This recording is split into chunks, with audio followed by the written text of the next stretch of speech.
రాయలసీమ ప్రజల పట్ల, రాయలసీమ ప్రాంతం పట్ల, రాయలసీమ ప్రాజెక్టుల పట్ల 5 సంవత్సరాలు అధికారంలో ఉన్న 19 నుంచి 24 వరకు అధికారంలో ఉన్న YSR Congress party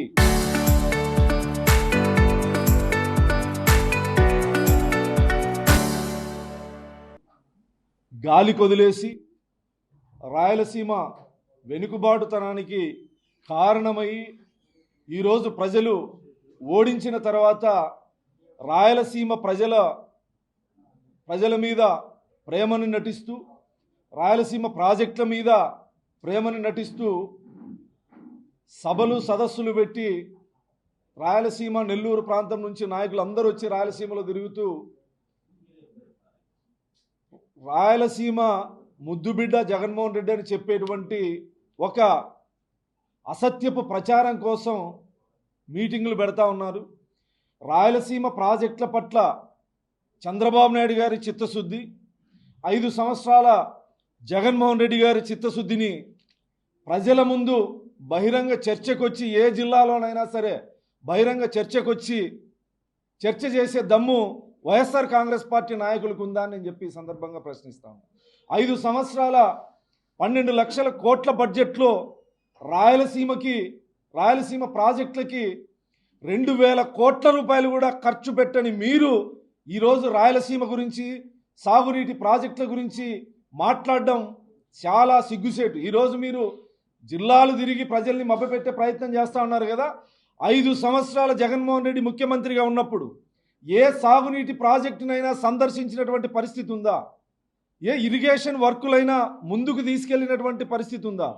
Rayalaseema lift irrigation Chandrababu Naidu గారు ఆపారని చెప్పేసి అసత్యపు ప్రచారాన్ని జనాల్లోకి తీసుకెళ్లేటువంటి మీ మూర్ఖత్వాన్ని, అంటే జగన్మోహన్ రెడ్డి గారు ముఖ్యమంత్రిగా ఉన్నప్పుడు రాయలసీమ లిఫ్ట్ ఇరిగేషన్ పనులు ప్రారంభిస్తామని ప్రచార ఆర్భాటం, అడ్మినిస్ట్రేషన్ ఫండ్ కింద 3800 కోట్లు రిలీజ్ చేస్తూ మీరు ప్రకటనలు ఇచ్చినప్పుడు కేంద్ర జలశక్తి శాఖ కానీ, కృష్ణా రిజర్వ్ బోర్డు కానీ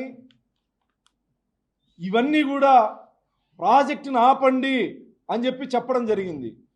డీటెయిల్డ్ ప్రాజెక్ట్ రిపోర్టు లేకుండా, పర్మిషన్లు లేకుండా కేవలం ప్రచార ఆర్భాటం కోసం మీరు రాయలసీమ లిఫ్ట్ ఇరిగేషన్ పనులు మొదలు పెట్టాలని చూస్తే అప్పటి తెలంగాణ ప్రభుత్వం, కేంద్ర జలశక్తి శాఖ, అదేవిధంగా కృష్ణా రిజర్వ్ బోర్డు, ఎన్జిటి ఇవన్నీ కూడా ఆపింది వాస్తవం కాదా?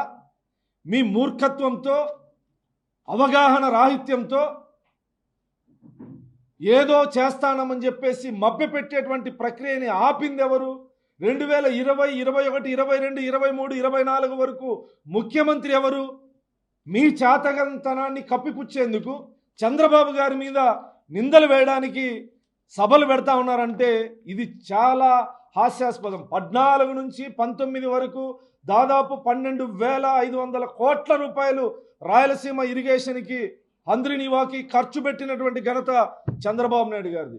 ఈరోజు హార్టికల్చర్ హబ్కి 30,000 కోట్లు, 26, 27 బడ్జెట్లు 10,000 కోట్లు సాగునీటి ప్రాజెక్టులకి కేటాయించినటువంటి ఘనత కూటమి ప్రభుత్వాన్ని, చంద్రబాబు నాయుడు గారిది.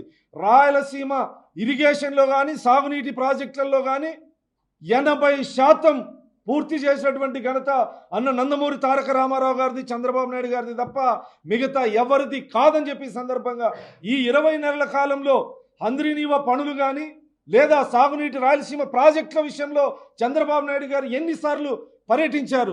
190 రోజుల్లో దాదాపు 40 టీఎంసీల నీటిని రాయలసీమకి అందించినటువంటి ఘనత చంద్రబాబు నాయుడు గారిది. ప్రతి చెరువుకి నీళ్ళు ఇవ్వాలని, ప్రతి ఎకరాకి నీళ్ళు ఇవ్వాలని ప్రయత్నం చేస్తూ ఉండేది, చిత్తశుద్ధితో పనిచేస్తూ ఉండేది.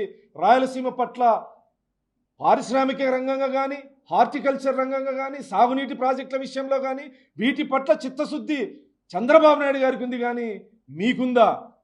గాలేరు నగరి కానీ, హంద్రినీవ కానీ, పోతిరెడ్డిపాడు కానీ ఇవన్నీ టీడీపీ విజన్ కాదని చర్చకొచ్చే దమ్ము మీకుందా? అనవసరంగా నిన్న అనంతపూర్లో మీటింగ్ పెట్టినారు. 12 గంటలకి సమావేశం ప్రారంభమైంది. 12:40కి వీడియోలు బహిర్గతం చేయండి. మీరు చెప్పే సొల్లు అబద్ధాలని మిమ్మల్ని చూడ్డానికి వచ్చిన కార్యకర్తలే నమ్మకుండా బయటికి పోయినటువంటి పరిస్థితి. కాకాని గోవర్ధన్ రెడ్డి గారు మాట్లాడేటప్పుడు నీ కట్టుకథలు నెల్లూరులో చెప్పు కానీ ఇక్కడ కాదు అని చెప్పి వైసీపీ కార్యకర్తలే బయటికి వెళ్ళిపోయారు. అంటే మీరు చెప్పేటువంటి అబద్ధాలు 5 సంవత్సరాల జగన్మోహన్ రెడ్డి పరిపాలనలో సాగునీటి ప్రాజెక్టుల విషయంలో ఎంత చిత్తశుద్ధితో మీరు పనిచేశారు, చంద్రబాబు నాయుడు గారికి ఎంత చిత్తశుద్ధి ఉంది, ఇవన్నీ కూడా మీరు మాట్లాడేటువంటి అబద్ధాలు ప్రతిసారి జనం నమ్ముతారనుకుంటే అది పొరపాటు.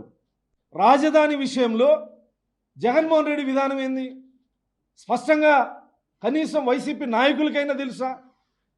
మొదట ప్రతిపక్ష నేతగా 14 నుంచి 19 వరకు రాయలసీమ విజయవాడ గుంటూరు మధ్యలో దాదాపు 30,000 ఎకరాలు భూమి ఉండాలి, ఇక్కడ పెట్టండి, సంపూర్ణ మద్దతు ఇస్తానని చెప్పినటువంటి జగన్మోహన్ రెడ్డి ఆ తర్వాత అధికారంలోకి వచ్చి నేను ఇక్కడ తాడేపల్లిలో ఇల్లు కట్టుకుంటా ఉన్నా, నేను శాశ్వత రాజధానిలో ఫస్ట్ ఇల్లు కట్టుకుంటున్న నాయకుడిని, నేను ఇక్కడి నుంచే పరిపాలిస్తానని చెప్పేసి అబద్ధాలు చెప్పి అధికారంలోకి వచ్చిన తర్వాత 3 రాజధానుల పేరు మీద 3 ముక్కలాట డ్రామా ఆడి విశాఖలో కానీ అమరావతిలో కానీ కర్నూలులో కానీ ఒక్క ఇటుక పెట్టగలిగారా 5 సంవత్సరాల్లో? 5 సంవత్సరాల్లో రాజధాని పట్ల స్పష్టత ఉందా? అంటే ప్రజలన్నా ప్రజాస్వామ్యం అన్నా రాజధాని అన్నా పరిపాలన అన్నా మీకు ఎగతాళితో సమానం. ఈరోజు మతి భ్రమించి అధికారం దూరం అవుతానే అమరావతి మీరెక్కడైతే ఆపేశారో అక్కడి నుంచి చంద్రబాబు నాయుడు గారు నిర్మాణం మొదలు పెడితే మళ్ళీ ఈరోజు మావిగాన్ అనే చర్చ తీసుకొచ్చి అంటే 5 సంవత్సరాల్లో మచిలీపట్నం విజయవాడ గుంటూరు ఇవన్నీ జగన్మోహన్ రెడ్డి కళ్ళ కనపడలేదా? ఈరోజు అమరావతి నిర్మాణం ముందుకెళ్తా ఉంది, అమరావతిలోకి ఆంధ్రప్రదేశ్లోకి పెట్టుబడులు వస్తూ ఉన్నాయి, ప్రజలు కూటమి ప్రభుత్వం చంద్రబాబు గారి పరిపాలన మీద చేస్తున్నటువంటి అభివృద్ధి మీద చర్చించుకుంటా ఉన్నారు. మావిగాన్ అనే చర్చ వైసీపీ నాయకులు మాట్లాడుతున్నారు. సాక్షి కూడా పెద్ద పెద్ద అక్షరాలతో మొత్తం రాష్ట్ర ప్రజలందరూ ఎర్రగడ్డలో చర్చించుకుంటా ఉన్నారా మావిగాన్ మీద? 12 సంవత్సరాలు అయితే ఉంది రాష్ట్రం విడిపోయి, సిగ్గుందా మీకు అసలు? 5 సంవత్సరాల పరిపాలనని, అమరావతి నిర్మాణాన్ని, పోలవరాన్ని, రాయలసీమ ప్రాజెక్టులని గాలి కొదిలేసి ఈరోజు అధికారం పోతామనే అబద్ధాలు అసత్యాలు మీకు వెన్నతో పెట్టినటువంటి విద్య మళ్ళీ అదే కొత్త డ్రామాలతో వస్తే ప్రజలు అసహించుకుంటా ఉన్నారు. నిన్నటి మీ సమావేశమే అందుకు నిదర్శనం.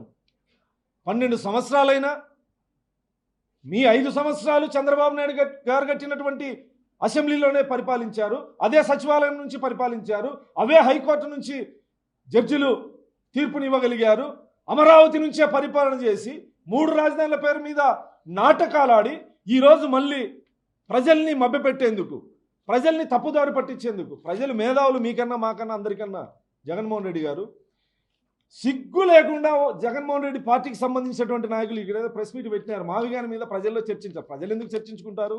ఎర్రగడ్డ హాస్పిటల్లోనో పిచ్చి ఆసుపత్రుల్లోనో జగన్మోహన్ రెడ్డి లాంటి వాళ్ళు ఉన్న చోట చర్చించుకుంటారు తప్ప ప్రజలు ఎందుకు చర్చించుకుంటారు? శాశ్వత రాజధాని అమరావతి నిర్మాణం ముందుకు సాగుతూ ఉంది.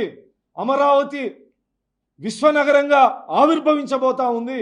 ఇది నా రాజధాని అని తెలుగు ప్రజలు గర్వంగా చెప్పుకుంటా ఉన్నారు. ఇందాక ఎవరో మాట్లాడినారు, 70,000 మంది ఉన్న చోట రాజధాని అని. 70,000 మంది కోసం కాదు రాజధాని మిస్టర్, ఆంధ్రుల అందరి కోసం రాజధాని.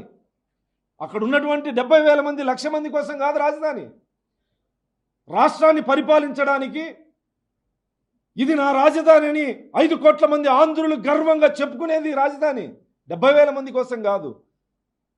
ఫస్ట్ మీరున్న ఇంటికి రెంట్ కట్టండి సార్, రాజధాని గురించి మళ్ళీ మాట్లాడుకుందరు. ఫస్ట్ మీరున్న ఇంటికి రెంట్ కట్టండి. పాపం కురవ సామాజిక వర్గానికి సంబంధించిన అతనికి లేదా ఇల్లన్నా వదలండి. రాష్ట్ర రాజకీయాలు మీసం తిప్పి మళ్ళీ మాట్లాడుదురు. మీరు చేసేటువంటి తప్పులు ప్రజలకు తెలియదని అనుకోవద్దండి. మావిగారి మీద ప్రజలు చర్చించుకోవాలా? ఎందుకు చర్చించుకుంటారు ప్రకాష్ రెడ్డి గారు? ఎందుకు చర్చించుకుంటారు? 5 సంవత్సరాలు 3 రాజధానులు అన్నారు, విశాఖపట్నం రాజధాని అన్నారు. ఒక్క సీట్ అన్న గెలవగలిగారా? అయినా బుద్ధి రాలే. మళ్ళీ మావిగానంట పిచ్చి పిచ్చి మాటలతో పిచ్చి పిచ్చి డ్రామాలు వేస్తూ మళ్ళీ ప్రజల ముందుకు వస్తూ ఉంటే ప్రజలు చీదరించుకునేటువంటి పరిస్థితి ఏర్పడతా ఉంది. నేను స్పష్టంగా చెప్తా ఉన్నా, రాయలసీమ సమగ్ర అభివృద్ధి మీద తెలుగుదేశం పార్టీకి, చంద్రబాబు నాయుడు గారికి, కూటమి ప్రభుత్వానికి చిత్తశుద్ధి ఉంది. రాయలసీమ ఇరిగేషన్ 5 సంవత్సరాల్లో సాగునీటి ప్రాజెక్టులు ఎక్కడ వేసిన గొంగళి అక్కడే అనే విధంగా ఉంటే 20 నెలల్లో వాటిని పరుగులు పెట్టిస్తూ కుప్పం ప్రాంతానికి, కర్ణాటక బార్డర్లో ఉన్న మడకశిర ప్రాంతాలకి, చివరనున్నటువంటి అన్ని చెరువులకి నీళ్ళు ఇస్తున్నటువంటి ఘనత చంద్రబాబు నాయుడు గారిది. ఈరోజు కర్నూల్లో డ్రోన్ సిటీగా, హార్టికల్చర్ హబ్గా, పరిశ్రమలు ఒకవైపు 5 సంవత్సరాల్లో మీరు చెప్పుకోదగ్గ పరిశ్రమ ఒక్కటంటే ఒక్కటి రాయలసీమకు తెచ్చినటువంటి ఘనత ఉందా? ఈరోజు దాదాపు 4 లక్షల కోట్ల పెట్టుబడులు రాయలసీమ ప్రాంతానికి వస్తూ ఉన్నాయి. సోలార్ ప్రాజెక్టులు కావచ్చు, హార్టికల్చర్ హబ్గా కావచ్చు, డ్రోన్ సిటీ కావచ్చు, పరిశ్రమలు కావచ్చు. ఇది చంద్రబాబు నాయుడు గారికి చిత్తశుద్ధి ఉన్నటువంటి చిత్తశుద్ధి. తాగునీటి ప్రాజెక్టుల మీద అబద్ధాలు, అసత్యాలు మాట్లాడే ముందు వాస్తవాలు ప్రజలకు తెలుసనే విషయాన్ని మీరు గుర్తుపెట్టుకోవాలి. మీరు ఎన్ని డ్రామాలు వేసినా, ఏ ప్రాంతానికి పోయి దాదాపు అన్ని జిల్లాల నుంచి లీడర్లు వచ్చినారు నిన్న. మీతో పాటు వచ్చిన వాళ్ళు తప్ప ఈ జిల్లా నుంచి కార్యకర్తలు ఎవరైనా కూర్చున్నారా? అర్ధ గంట మీరు చెప్పే సొల్లు వినలేకపోయారు, మీరు చెప్పే అబద్ధాలు వినలేకపోయారు. ఇది మీకు, మీ పార్టీకి, రాయలసీమ ప్రజల పట్ల ఉన్నటువంటి చిత్తశుద్ధి. రాయలసీమ సమగ్ర అభివృద్ధి మీద గౌరవ ముఖ్యమంత్రి చంద్రబాబు నాయుడు గారికి, ఉప ముఖ్యమంత్రి పవన్ కళ్యాణ్ గారికి, నారా లోకేష్ గారికి చిత్తశుద్ధి ఉంది. ఈ 24 నెలల్లో రాయలసీమకు మేము పెట్టిన ఖర్చు మీద, 5 సంవత్సరాల కాలంలో మీరు పెట్టిన ఖర్చు మీద చర్చకొచ్చే దమ్ము మీకుందా అని చెప్పి సందర్భంగా